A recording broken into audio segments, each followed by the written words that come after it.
New York city మేయర్గా ఎన్నికల్లో విజయం సాధించాడు జొహ్రాన్ మమ్దాని. ఇతను డెమోక్రటిక్ పార్టీ సభ్యుడు. మమ్దాని విజయాన్ని అడ్డుకోవడానికి రిపబ్లికన్ పార్టీ చాలా ప్రయత్నాలు చేసింది. స్వయంగా డొనాల్డ్ ట్రంప్ కూడా రంగంలోకి దిగాడు. కానీ మమ్దాని విజయాన్ని అడ్డుకోలేకపోయారు. అయితే ఇతని కుటుంబ నేపథ్యం చూస్తే ఇతను ఫస్ట్ ఇండో అమెరికన్ ముస్లిం. న్యూయార్క్ సిటీకి ఎంపికైనటువంటి మేయర్లు ఇంతవరకు ఎవరు కూడా ముస్లిం సామాజిక వర్గానికి చెందినటువంటి వ్యక్తి ఇంతవరకు ఎవరు కాలేదు. ఇతను ఫస్ట్ ఇండో అమెరికన్ ముస్లింగా చెప్పుకోవచ్చు. తండ్రి గుజరాతీ ముస్లిం మొహమ్మద్ మమ్దాని, తల్లి చాలా ఫేమస్ బాలీవుడ్ డైరెక్టర్ మీరా నాయర్. ఇది ఇతని కుటుంబ నేపథ్యం. అయితే తనకు తాను ఏం చెప్పుకుంటాడంటే డెమోక్రటిక్ సోషలిస్ట్ అని తనకు తను చెప్పుకుంటాడు. చాలా ఉచిత పథకాలు, హామీలు ఇవన్నీ కూడా ప్రకటించాడు. నేను వస్తే అది చేస్తా అని చెప్పి ప్రకటించాడు. మొత్తానికి హామీలు నమ్మారు. న్యూయార్క్ నగరానికి ఇప్పుడు మేయర్ అయిపోయాడు జొహ్రాన్ మమ్దాని. అయితే తన హామీల్ని ఏ మేరకు నిలబెట్టుకుంటాడు?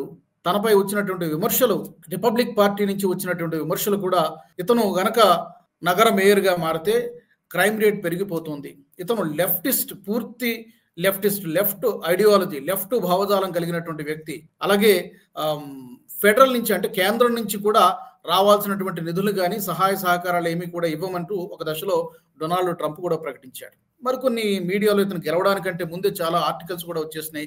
ఇతను రాడికల్ మేయర్గా తయారవుతాడా? మత ఛాందసవాద భావాలు కలిగినటువంటి వ్యక్తి, ముస్లిం సామాజిక వర్గానికి చెందినటువంటి వ్యక్తి కాబట్టి ఇమిగ్రేషన్ని చాలా పెద్ద ఎత్తున ప్రోత్సహిస్తాడు, అక్రమ చొరబాటుదారులు పెరిగిపోతారు.